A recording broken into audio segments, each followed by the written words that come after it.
The Ukrainian President Volodymyr Zelensky is not ready to sign a deal that would give the United States preferential access to his country's rare earth minerals, according to reports. The source said in the form in which the draft is now, the president is not ready to accept, and we are still trying to make changes and add constructiveness. The reports further say that Zelensky is not ready to accept the present draft, and officials are still trying to make changes and add some more elements to it. This comes as the Russian drone attacks have killed at least one more person outside of Kiev, and emergency crews were at the scene working to try and control the fire. The firefighters battled the blaze with thick smoke rising from the debris. On the front lines, the Russian Chief of Staff Valery Gerasimov visited the troops that are fighting in eastern Ukraine as the Russian forces continue to advance, according to its defense ministry. Meanwhile, hundreds gathered in London to show their solidarity with Ukraine ahead of the third anniversary of Russia's invasion. The protesters marched to the Russian embassy waving the Ukrainian flags and displaying signs of support. We accuse you of genocide.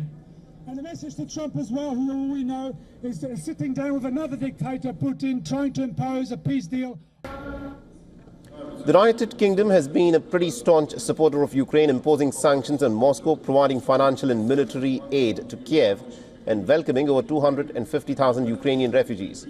Till date, the United Kingdom has pledged over $12 billion in terms of support to Ukraine, including over $7 billion in terms of military assistance.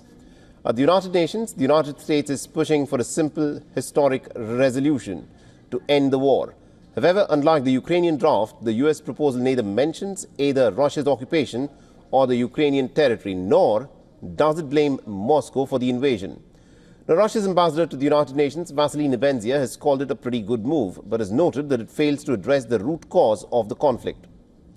Now, President Trump has suggested that Ukrainian President Volodymyr Zelensky and President Putin need to get together to negotiate peace. He claimed that Ukraine is in fact at a disadvantage, asserting that Kiev has no cards to play.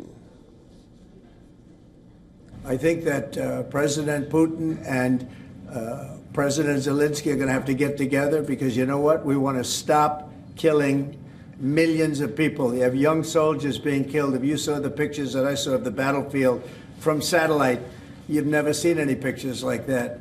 Soldiers are being killed by the thousands a week, thousands of soldiers a week. As we speak, they're being killed. That's why I want to see a ceasefire and I want to get the deal done. I think we have a chance to get the deal done. I had to make sure that Russia wanted to do it. And our correspondent Anas Malik has been tracking the story closely for us from Sloviansk in Donbas, the heart of action, and has sent us this report from them. Listen in. The comments by the US president that he does not feel it essential that President Zelensky of Ukraine should be part of the negotiating table has not been welcomed, and in fact there is a lot of critique with regards to this statement and on US foreign policy at large here in Ukraine.